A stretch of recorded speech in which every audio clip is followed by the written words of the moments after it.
Telugu Desam party కూటమి ప్రభుత్వం ఒక రాక్షస క్రీడను ప్రారంభించింది ఆంధ్ర రాష్ట్రంలో. ప్రజాస్వామ్యానికి భిన్నంగా ఒక నియంతృత్వ పోకడతో ఎవరైతే వాళ్ళని ప్రశ్నిస్తూ ఉన్నారో, ఎవరైతే ప్రజల తరపున పోరాడుతూ ఉన్నారో వారందరి మీద కూడా ఏదో ఒక కేసుని బనాయించడం కానీ, వారిని తీసుకెళ్లి అక్రమంగా నిర్బంధించడం కూడా మనం చూస్తూ ఉన్నాం.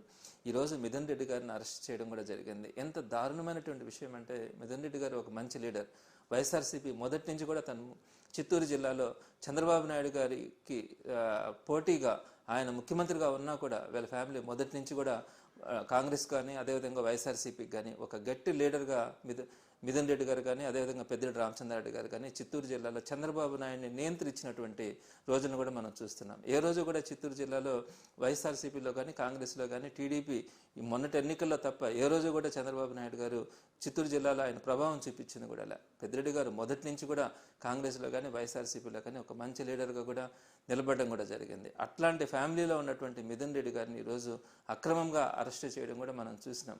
ఇలాంటి పరిస్థితుల్ని గడిచిన 13 నెలలుగా మనం చూస్తూ ఉన్నాం. ప్రజల తరపున పోరాడుతున్నటువంటి వైఎస్ఆర్సీపీకి సంబంధించినటువంటి లీడర్స్ అందరినీ కూడా, స్టేట్ లీడర్స్ని కానీ జిల్లాల్లో ఉండే లీడర్స్ని కానీ ప్రతి ఒక్కరి మీద కూడా ఏదో ఒక కేసు పెట్టి నిర్బంధించి అరెస్ట్ చేయడం, అందరితో ఆగరు. మళ్ళా వాళ్ళకి ఎక్కడ ఒక నెల రోజుల లోపల బెయిల్ వస్తుందన్న ఆలోచనతో రకరకాల కేసులు, ఒక్కొక్కరి మీద 10 కేసులు 15, 20 కేసుల దాకా పెట్టి ఒక్కొక్క దాని మీద పీటీ వారెంట్ మీద మళ్ళీ వాళ్ళని రిమాండ్లోకి తీసుకోవడం, ఈ విధంగా నెలల తరబడి ప్రతి లీడర్ని కూడా జైళ్ళలో పెట్టి వారందరినీ కూడా ఇబ్బంది పెడుతున్నటువంటి తీరు ఈరోజు ప్రజలందరూ కూడా అసహించుకుంటా ఉన్నారు. ఏం చేశారు వైఎస్ఆర్సీపీ? ఎంత సంస్కరణలు తీసుకుని వచ్చింది, ఎన్ని సంక్షేమ పథకాలు, ఎంత అభివృద్ధి చేస్తే ఈరోజు మీరు వైఎస్ఆర్సీపీ లీడర్స్ అందరినీ కూడా నిర్బంధించి వారందరినీ కూడా అరెస్టులు చేస్తూ ఉంటే ఆ కుటుంబాలు కానీ వాళ్ళు కానీ ఎంత మనోవేదనకు గురయ్యే అవకాశం ఉందనేది మీరు ఆలోచించాలా. ఈరోజు లిక్కర్ కేసుకు సంబంధించి అయితే 2019-24లో ఎన్ని సంస్కరణలు తీసుకొచ్చినారు జగన్మోహన్ రెడ్డి గారు. అంతకుముందు మీరు పర్మిట్ రూమ్స్, ప్రతి షాప్కి కూడా పర్మిట్ రూమ్ పెట్టినారు. అదేవిధంగా బెల్ట్ షాపులు, అడుగున కూడా బెల్ట్ షాపులు పెట్టినారు. ఎంఆర్పీ రేట్ని ఎక్కడ కూడా ఫాలో అయ్యేవాళ్ళు కాదు. ఇష్టం వచ్చిన రేట్లకు అమ్ముకునేవాళ్ళు. అర్ధరాత్రి అపరాత్రి లేకుండా 24 గంటలు అమ్మేవాళ్ళు.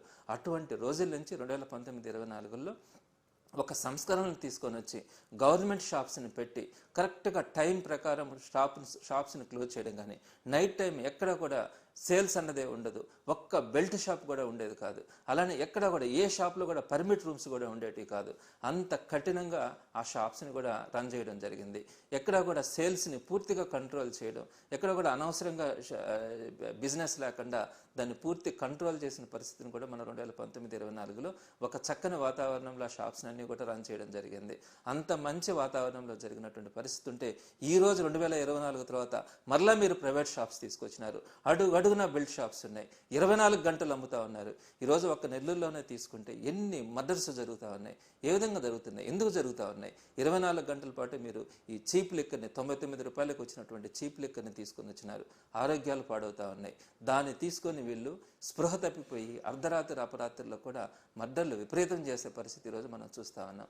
ఇంత విచ్చలవిడితనం 2024 తర్వాత మళ్ళీ ఈరోజు మళ్ళీ ప్రారంభమైంది. 2019-24 మధ్యలో వైఎస్ఆర్సీపీ ఈ గవర్నమెంట్ లిక్కర్ షాప్స్ని తీసుకొని వచ్చి ఒక మంచి సంస్కరణలతో ఒక లిమిటెడ్ టైమ్స్, లిమిటెడ్ సేల్స్ని తీసుకొచ్చి దాన్ని ఒక చక్కగా రన్ చేస్తే దాన్ని కూడా మీరు కేసులు పెట్టి దాంట్లో ఈరోజు ఎంతమంది, సుమారుగా 40 మంది మీద మీరు ఈరోజు కేసులు పెట్టినారు. దాని మీద వాళ్ళందరినీ కూడా పిలిచి ఎక్కడ కూడా మీకు చిన్న ఆధారం కూడా దొరకట్లా. దాంట్లో ఏదో లిక్విడ్ క్యాష్ వచ్చిందని, ఆ క్యాష్ ఎక్కడికో ఫ్లో అయిందని, రొటేట్ అయిందని చెప్పి మీరు మొదటేమో 50,000 కోట్లు అని చెప్పినారు. ఆ తర్వాత 30,000 కోట్లు అన్నారు, తర్వాత 16,000 కోట్లు అన్నారు, తర్వాత ఇప్పుడు 2,000 కోట్లు అంటున్నారు.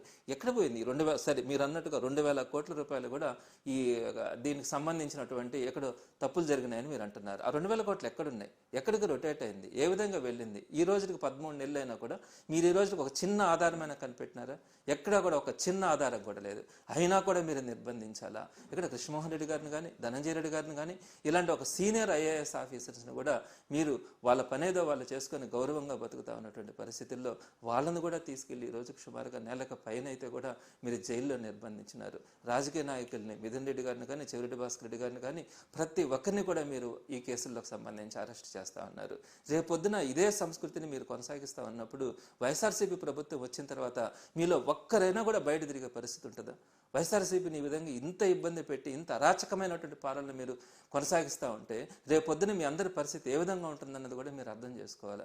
ఈరోజు అదేవిధంగా విడుదల రజనీ గారు గుంటూరులో కూడా ఆమె ఒక మహిళా లీడర్, ఒక చక్కగా ఆమె చిలకలూరుపేటకు సంబంధించి కానీ గుంటూరులో కానీ ఒక మంచి లీడర్గా, ఒక బీసీ సామాజిక వర్గానికి చెందినటువంటి ఒక లేడీ లీడర్గా ఆమె ఒక మంచి లీడర్గా ఎదిగింది.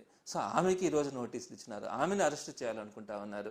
ఇలా మీరు ప్రతి ఒక్కరు కూడా, మిమ్మల్ని ప్రశ్నించిన వాళ్ళు ఒక్కరు కూడా రేపు వైఎస్ఆర్సీపీ తరపున వీళ్ళు పని చేస్తారనుకుంటే వారందరినీ కూడా నిర్మూలించాలా, అంతమొందించాలనే పద్ధతిలో మీరు వెళ్తా ఉన్నారు. దారుణమైనటువంటి విషయం, భౌతిక దాడులకు కూడా మీరు తిరగబడతా ఉన్నారంటే ఏ విధంగా మీరు ముందుకెళ్తా ఉన్నారు, ఈ ప్రజాస్వామ్యాన్ని మీరు ఏ విధంగా తీసుకెళ్తా ఉన్నారు అనేది ఎవరు కూడా ప్రజలకు ఈరోజు అర్థం కాని పరిస్థితి ఉంది.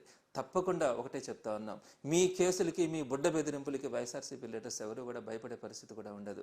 తప్పకుండా ప్రజల తరపున పోరాడడం కూడా జరుగుతుంది. మీరు ఏదైతే ప్రజలకు హామీలు ఇచ్చినారో, మీరు ఏదైతే మాయ మాటలు చెప్పి ఈరోజు ప్రజాస్వామ్యంలో మీరు అధికారాన్ని తీసుకున్నారో, తప్పకుండా మీ ఇచ్చే హామీలన్నీ కూడా నెరవేర్చేంత వరకు వైఎస్ఆర్సీపీ ప్రజల పక్షాన నుండి పోరాడుతూ ఉంది.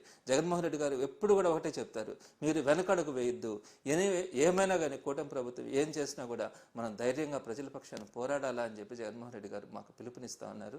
తప్పకుండా రాబోయే రోజుల్లో మీరు ఎన్ని అక్రమ అరెస్టులు చేసినా కూడా తప్పకుండా ప్రజల పక్షాన ముందుండి పోరాడుతుంది వైఎస్ఆర్సీపీని మాత్రం తెలియజేస్తాను.